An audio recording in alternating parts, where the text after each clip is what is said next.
প্রিয় দর্শক আসসালামু আলাইকুম। দেশ ও দেশের বাইরে যে যেখান থেকে আমাদের ভিডিওটা দেখতেছেন সবাইকে অসংখ্য অসংখ্য ধন্যবাদ। আমাদের ক্যামেরা বন্দি করেছে আজকে মিষ্টি একটা আপু, শুনবো তার জীবন গল্প, তার জীবন বৃত্তান্ত। আপু আসসালামু আলাইকুম। ওয়ালাইকুম আসসালাম ইয়া বারাকাতু। আপু কোথা থেকে এসেছেন? আমি ভাইয়া বিক্রমপুর থেকে এসেছি। বিক্রমপুর। আপু আপনার নাম কি? আমার নাম হলো মিম। মিম, ও অসাধারণ একটা নাম। মিম আপু বিক্রমপুরে। মিম আপু কেন এসেছেন আমাদের ক্যামেরার সামনে? ভাইয়া আমরা 4টা বোন, বাবা মারা গেছে, জানেন তো একটা ফ্যামিলিতে বাবা না থাকলে কি কেমন কষ্ট। আচ্ছা, বাবা নামের বটগাছটা আপনার নাই তাই না? আপনার নাম মিম, আপনার 4 বোন তাই না? আপনি কি বড় না ছোট? ভাইয়া আমি বড়। আপনার ছোট 3টে বোন আছে তাই না? আপনি আপনার অফ ক্যামেরায় বলেছিলেন আপনার মা বৃদ্ধ হয়ে গেছে, মানুষের বাসা বাড়িতে কাজ করে, এরকম কথা বলেছেন আমাদের অফ ক্যামেরায়। আচ্ছা, তাহলে আপনার বিয়েতে প্রবলেম হচ্ছে তাই না? অবশ্যই। আচ্ছা, মূলত বিয়ের জন্য এসেছেন নাকি সাহায্য নেওয়ার জন্য এসেছেন? না ভাইয়া, আমি একটা মনের মানুষ চাই, ভালো মন্দের, যেন আপনারা আমার এই ভালো একটা মনের মানুষের সাথে যোগাযোগ। আমি একটা ভালো একটা মনের মানুষ চাই ভাইয়া, হাত জোর করে বলছি আপনাদের, যদি কেউ থাকেন অবশ্যই ভাইয়াদের সাথে যোগাযোগ করবেন। স্ক্রিনে দেওয়া নাম্বার আছে, তাইলে আমাকে পাবেন ভাইয়াদের মাধ্যমে। আমি কোনো ধোঁকা দিতে চাই না কেউ। আমার জীবনে যে আসেন লাইফ পার্টনার, অবশ্যই আমি তাকে আমার মনের ভিতরে ঠাই দিব। অবশ্যই আমি সারা জীবন তার পাও ধরে থাকবো, আমি হাত জোর করে বলছি। প্রিয় দর্শক, মিমা অলরেডি কান্না করে দিয়েছে। আসলে গরিবের দুঃখ আমরা কেউ বোঝে না। উনি কান্না করে দিয়েছে যে আসলে একটা ভালো একটা মনের মানুষ চাই, যেন সারা জীবন তার পাশে থাকতে পারে, এরকম মনের মানুষ চাচ্ছে। আপু যাকে বিয়ে করতে চাচ্ছেন তার বয়সটা কত হতে হবে?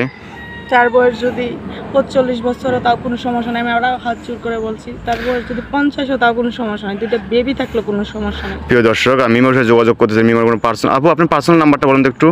আমার পার্সোনাল ফোন নাই ভাইয়া। পার্সোনাল ফোন নাই? প্রিয় দর্শক, মিমার কোনো পার্সোনাল ফোন নেই, খুব অসহায় দরিদ্র একটা ফ্যামিলির মেয়ে। যদি মিমার সাথে যোগাযোগ করতে চান বা লাইফ পার্টনার করতে, অবশ্যই ডিসপ্লে নাম্বার যোগাযোগ করবেন।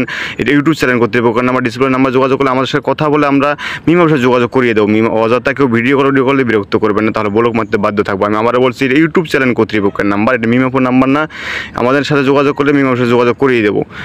মিমাপু, আপনি যে বয়সের কথা বলেছেন, এইরকম বয়সের ভাইরা কোনো সিঙ্গেল থাকে না, হয়তো ওয়াইফ পরকীয় চলে গেছে বা মারা গেছে বা 2টি বেবি আছে, ওনার সন্তানকে নিজের সন্তানের মতো মানুষ করতে পারবেন? হ্যাঁ, আমি পারবো নিজের সন্তানের মতন আদর স্নেহ মায়া মমতা দিয়ে তাকে আমি মানুষ করতে। কারণ আমার বাবা নাই, আমি বুঝি। তার যদি মা না থাকে, আমি অবশ্যই মায়ের স্থান দিয়ে আমি তাকে আমার নিজের ছেলে মেয়ে মনে করে বড় করব। সত্যি আপু পারবেন?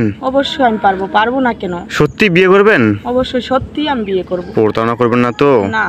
ভালো করে বুঝেন, ক্যামেরার সামনে মিথ্যে কথা বলা যাবে না ভাইয়া। ক্যামেরার সামনে যদি মিথ্যা কথা বলা হতো, তাহলে ক্যামেরার সামনে আমি এত দূর থেকে বিক্রমপুর থেকে এই ঢাকা মহাকালী আসতাম না।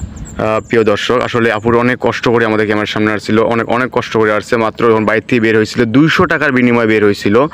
পরে আমাদের সাথে ওনার এলাকার চেয়ারম্যানের সাথে যোগাযোগ হয়, তাই ওনার সাথে কথাবার্তা বলার পর আমরা আরও 1000 টাকা পাঠিয়ে টোটাল 1200 টাকা নিয়ে বিক্রমপুর থেকে আমাদের অফিসে চলে আসছে। ওনার গায়ে যে রুন্নাটা দেখতে পাচ্ছেন প্রিয় দর্শক, এটা আমাদের অফিস থেকে দেওয়া ওনাকে। আমার ড্রেসটা দেখতে পাচ্ছেন, ওই ড্রেসটাও আমাদের অফিস থেকে ওনাকে আমরা দিয়েছিলাম। উনি একটা বাজে একটা অবস্থায় ছিল, যা গরিব বা অসহায় যা হয় সেটা ওনার জীবনে হয়েছিল। প্রিয় দর্শক, যদি কেউ মিমাকে বিয়ে করতে চান, অবশ্যই আমাদের সাথে যোগাযোগ করবেন। আমরা মিমার সাথে কথা বলি। তো মেয়েটা অনেক ভদ্র, অনেক ভালো, 5 নামাজ কালাম পড়ে।